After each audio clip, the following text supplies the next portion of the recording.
It was the kind of thing every parent dreads most in life. Only, in my case, that nightmare lasted just about a week. The first time I noticed the lump, what would later turn out to be the first of hundreds, I was in the shower, spinning my arm under the water, trying to figure out what the hell I was even looking at. I was not scared, not really. More confused than anything.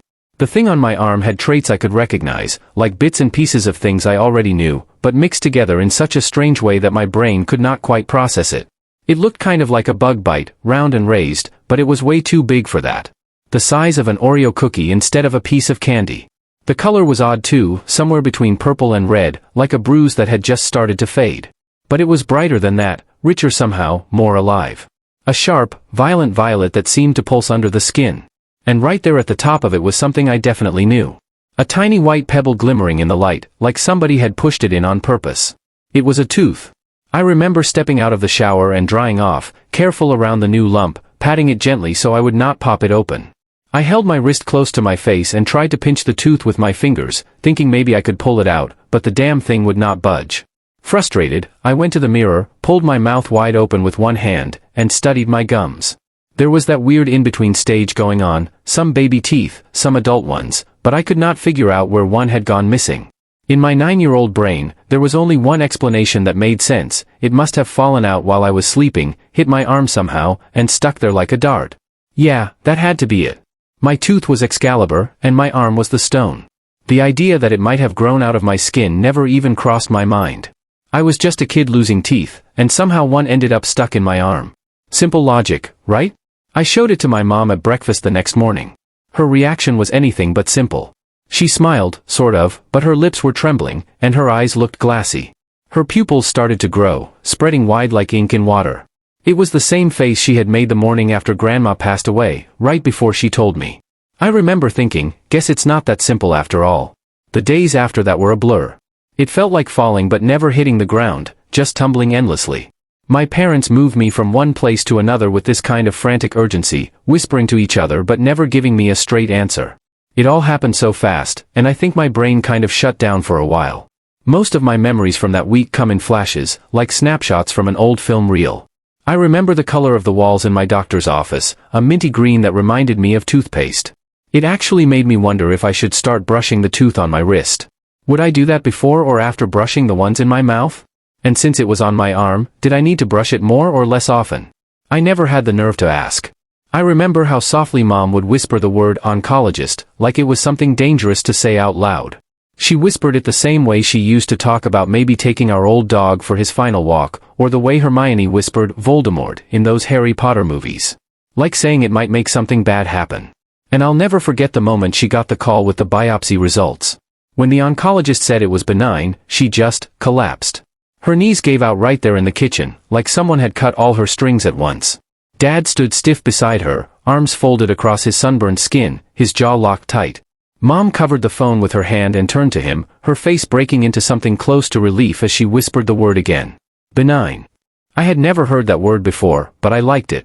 It rolled around in my head like a butterscotch candy, sweet and shiny. And I liked what it did to her, the way the tension drained out of her shoulders, the way she could finally breathe again. That one word felt like magic. But Dad had his own kind of magic words. Just 2 of them, but they made all that relief vanish, drop by drop, like poison spreading through her veins. I could almost see the tension crawling back up her spine as he said it. Second opinion. He did not actually chant it, but he said it with such firm insistence that he might as well have. I do not care what that doctor says, he told her, his voice rising.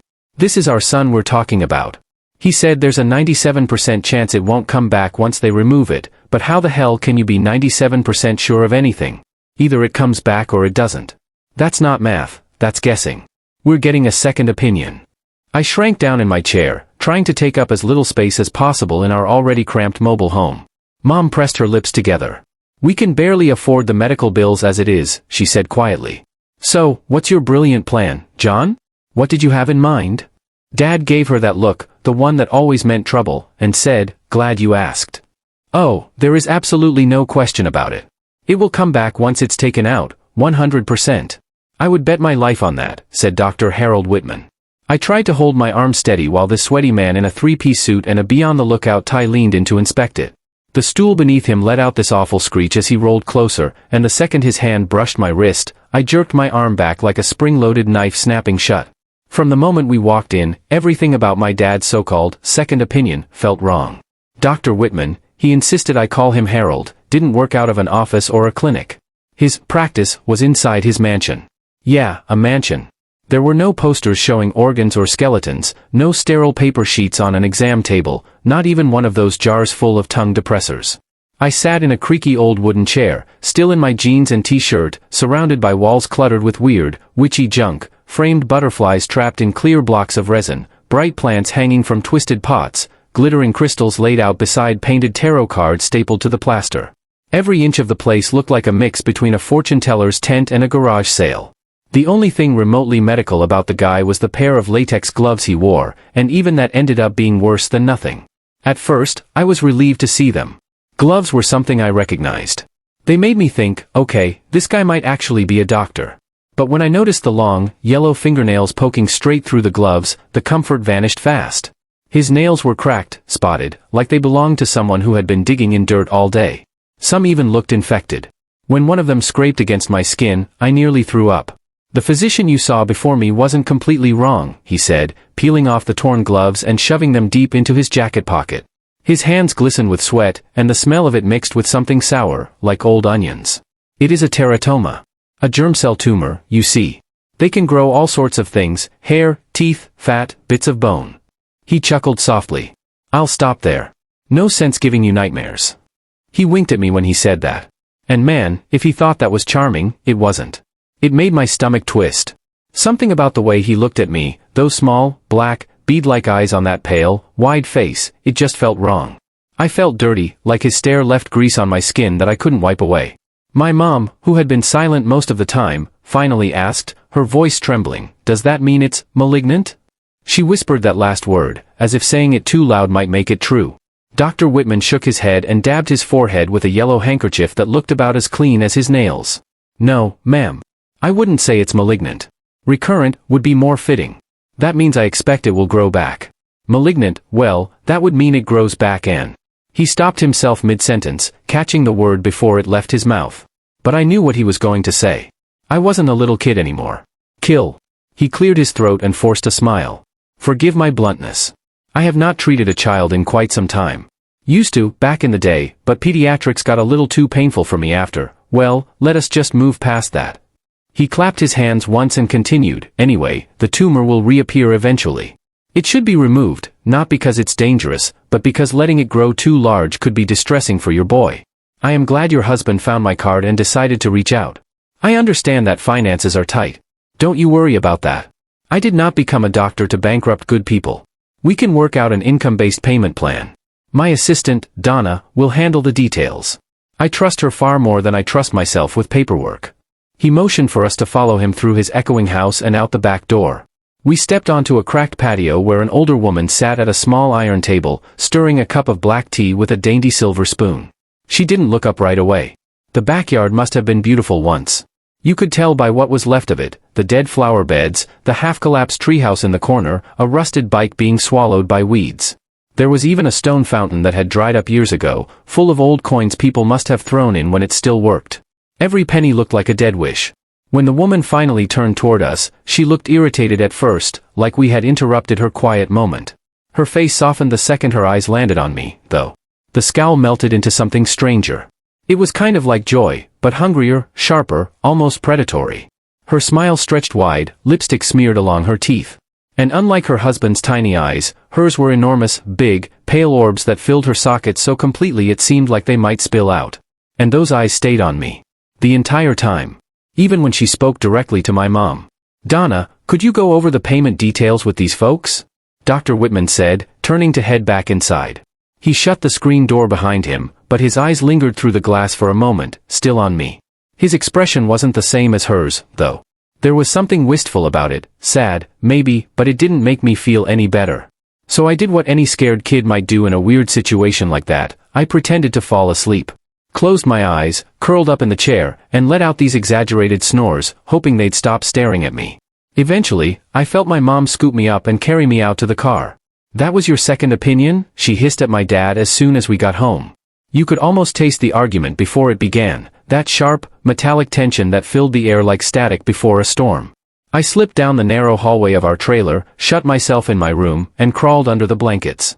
My fingers found that strange, pulsing lump again, and I started flicking at the small tooth buried inside it. I hated it.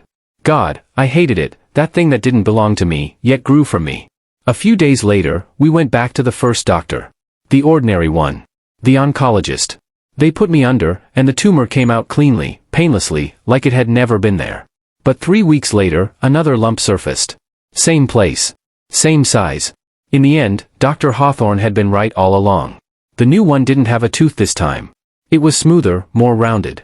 Just before they cut it out, I noticed a ring of tiny, delicate hairs around it, pale brown, almost golden. If I had to guess, I'd say they were eyelashes. I tried not to think about it. I really did. The years that followed were strangely quiet. Uneventful, even. I learned to live with it, the cycle of growth, removal, and brief calm. Sometimes the thing would come back after a few weeks. Other times, it took just days. Every time it appeared, Mom would call Hawthorne's assistant, Daphne. She always answered immediately, as if she'd been waiting for the call, waiting for me.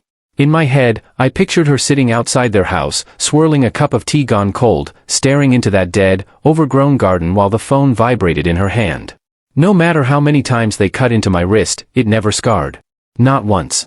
Hawthorne said it was thanks to the bright orange powder he used before slicing in. It smelled like coriander and citrus, sharp and floral at the same time. I never watched the operations. I preferred to keep my eyes on the strange decorations in his office, dolls, glass jars, framed butterflies, anything to avoid seeing him work. He was quick, though. Efficient. 5 minutes, and it was done. Bandaged. Clean. Gone. Then, as always, he dropped the thing, that little piece of me, into a jar and hand it to Daphne. She'd vanish with it without saying a word. I wanted to ask what they did with them afterward. But I never did. Every visit ended with the same warning. His voice would turn low and cold when he said it. If it ever turns black, not purple, not blue, but black, don't call ahead. Just come. Immediately. Fair enough. Time moved on. Dad got promoted, again and again. We left the trailer park for a proper house across town. Our bills disappeared. My wrist stayed smooth. My life, on the surface, looked normal. The only other problem was my eyesight. Things started to blur a little during freshman year. Not exactly out of focus, more like something transparent was sitting on top of my vision. The doctor said it was probably floaters, bits of collagen drifting in my eyes, but it didn't move when I blinked. It just stayed there. Cracks. Threads. Like spiderwebs etched across my sight. Still, I adapted. Sat at the front of class. Pretended it was fine. No big deal. Now I'm 19, living at home while going to community college. I wanted to apply to Columbia, but Dad refused. Too far from Hawthorne, he said. So I stayed. It's not exactly the dream, sleeping in the same bed I had as a kid, but Dad's covering tuition, and free school is hard to argue with. Things have been good lately. Too good. And that's the problem. Because calm always comes before something breaks. Last night, just past midnight, I woke up to pee.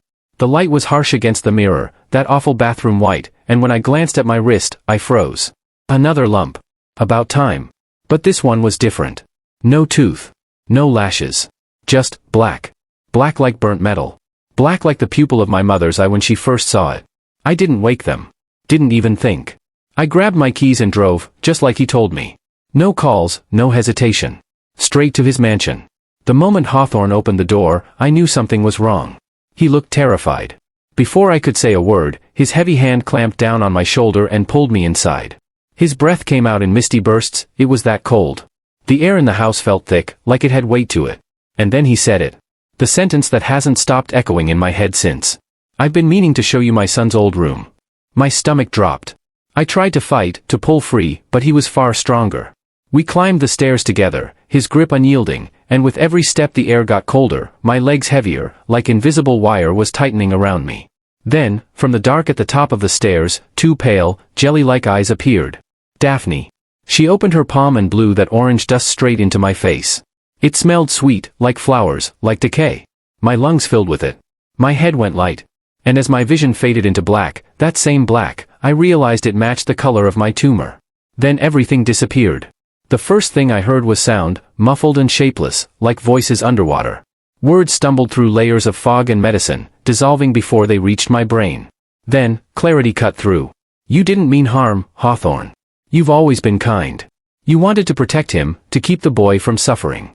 It was moral, noble even. Footsteps echoed. Glass clinked. Somewhere close by, a keyboard tapped in sharp bursts. I'd thank you not to condescend, Daphne, Hawthorne replied, his tone cracked and defensive. As the darkness began to peel away, a sharp chill crawled over my skin. My body felt wrong, too light, too bare. I looked down. Other than my boxers, I was completely naked. I'm not condescending, Daphne said, grinding her words like teeth. I'm saying we both knew this could happen. You chose to prioritize the boy's comfort over David's. You wanted to be gentle. But if we pulled the flesh slowly, it would rot, and now here we are. My heart lurched. I was in a small bedroom, tied to a chair with whatever they could find, Ethernet cables knotted tight around my chest, coarse twine biting into my wrists and ankles. A single bulb hung overhead, buzzing faintly.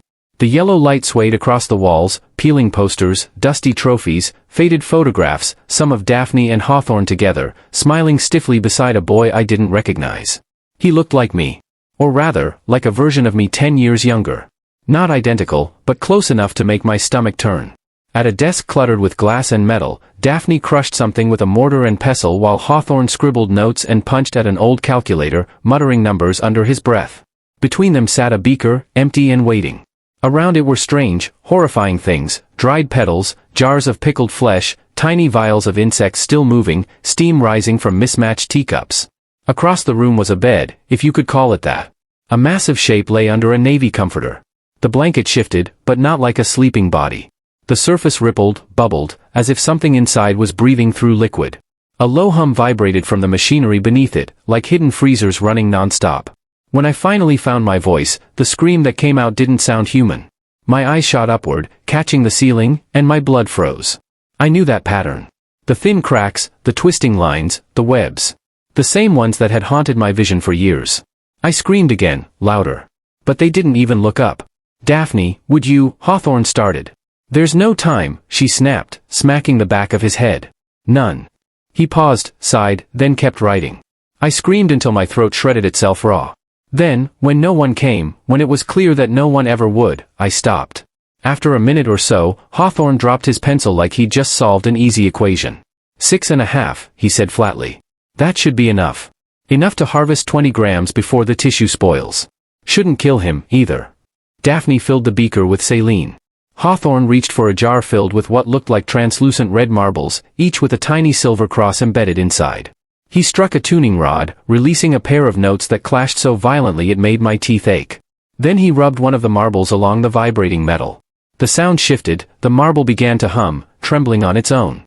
When he dropped it into the beaker, it spun along the glass like it was alive. 6 more marbles followed. When the 7th cracked in half beneath a butcher's knife, it screamed. A thin, piercing, living sound that sliced through the air. I wish to God I'd closed my eyes. Daphne yanked the blanket off the bed, and for a moment, I forgot how to breathe. There wasn't a person underneath. It was a mold, a wooden outline shaped like a human body, half filled with something pale and glistening. Flesh, teeth, bone, hair. Everything cold and wet, kept fresh by the freezing machines humming below. All of it was mine. Hawthorne set the beaker beside me, lifted my chin with one filthy nail, and forced me to meet his eyes. Please, he whispered, voice trembling. Please know that I'm sorry. He placed the beaker directly beneath my chair. Then came the pain. It started slow, pressure building beneath my skin, the same feeling as before but multiplied 1,000 times. Growths erupted everywhere, my stomach, my neck, my shoulders, my feet. The skin stretched until it split, bursting open in red blossoms. The taste of blood hit my tongue, sharp, metallic. Daphne was trimming the tumors like flowers, snipping them off with garden shears. Hawthorne worked faster, his scalpel gleaming, his hand steady. Flesh dropped wetly into a metal bucket beside him. When they'd gathered enough, he pulled the beaker away. My body began to cool, my vision dimming again at the edges. Daphne poured what they'd taken into the mold. And just like that, David was complete. I think there was still some of me left over. The room tilted sideways. My head buzzed with static. I heard Daphne's voice drift through the blur. Do you think David will understand? Do you think he'll like his new body? Somewhere behind her, Hawthorne rustled through a drawer and pulled out a slab of dark red meat, still frozen and glistening in his hands.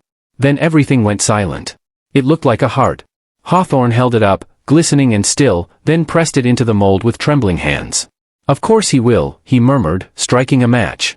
The flame reflected in his eyes, feverish and proud. He's our son. He tossed the match onto the remains of my stolen flesh. The reaction was instant, a rush of silver fire swallowing the mold whole, roaring up to the ceiling. A low, guttural sound came from inside the blaze, something not quite human, not quite alive. Then the figure began to rise, taking shape within the light. I never got to see what it truly was. Darkness claimed me again, and I was gone. When I woke, the room was still. I was back in that same chair, but the restraints were gone. My body was crudely stitched together, skin pulled and puckered in uneven lines.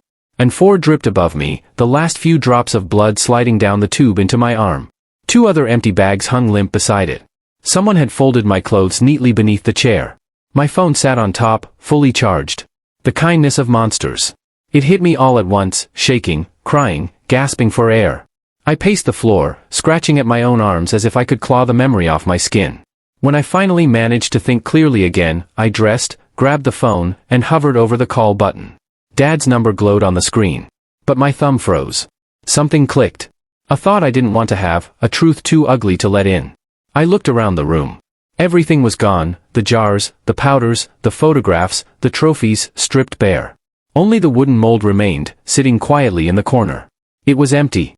Just a faint layer of silver ash clinging to the edges. I ran.